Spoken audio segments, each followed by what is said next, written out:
السلام علیکم ورحمۃ اللہ وبرکاتہ۔ رب اشرح لی صدری ویسر لی امری واحلل عقدۃ من لسانی یفقہوا قولی واجعل لی وزیرا من اہلی رب زدنی علما اللہم فقہنا فی الدین۔ حروف تہجی۔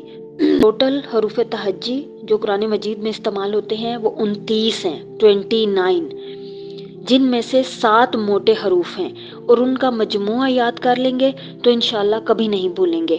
خسو، ضغطن، قز۔ اور اگر کوئی الگ الگ کرنا چاہے، خ، صاد، غاد، غین، طا، قاف، غا۔ غا ظروف والا ہے۔ ان کے علاوہ یعنی 7 موٹے حروف، 29 میں سے جب ہم 7 مائنس کر دیں گے تو باقی 22 حروف جو ہیں وہ باریک حروف رہ جاتے ہیں، اور ان کی ادائیگی کا ایک مخصوص طریقہ ہے اپنے ہونٹوں کو فلیٹ کر کے۔ الف، با۔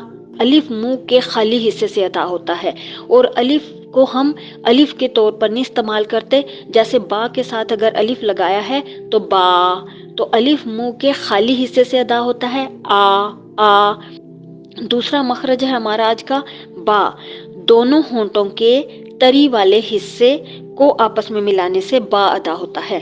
اب ہم دیکھیں ہمارے ہونٹوں کے 3 حصے بنیں گے۔ سب سے پہلے جہاں ہم لپسٹک لگاتے ہیں اس کو کہتے ہیں خشک حصہ، اس کے بعد ہلکا سا تری والا حصہ آتا ہے، اور اس کے بعد اندر والا جو حصہ ہے اس کو گیلا حصہ کہا جاتا ہے۔ میم کی ادائیگی وہاں سے ہوتی ہے۔ ہونٹوں کے 3 حصے اگر بنائے جائیں، جہاں ہم لپسٹک لگاتی ہیں وہ خشک حصہ کہلاتا ہے، اس کے بعد ہلکا سا تری والا حصہ، یعنی نہ تو وہ گیلا ہوتا ہے اور نہ ہی وہ خشک حصہ ہوتا ہے، وہاں سے با کی ادائیگی ہوگی۔ اور کیسے ہوگی؟ ملائیں، اب، با، با، با، اور بہت زیادہ منہ نہیں کھولنا، با نہیں، وہ غلط ہو جائے گا۔ الف، با۔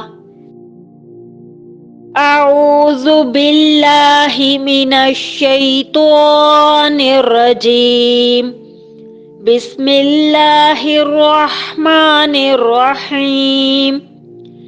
الف، با، تا، ثا، جیم، حا، خا، دال، ذال، را، زا، سین، شین، صاد، غاد، طا، غا، عین، غین، فا، قاف، کاف، لام، میم، نون، واو، ہا، حمزہ، یا۔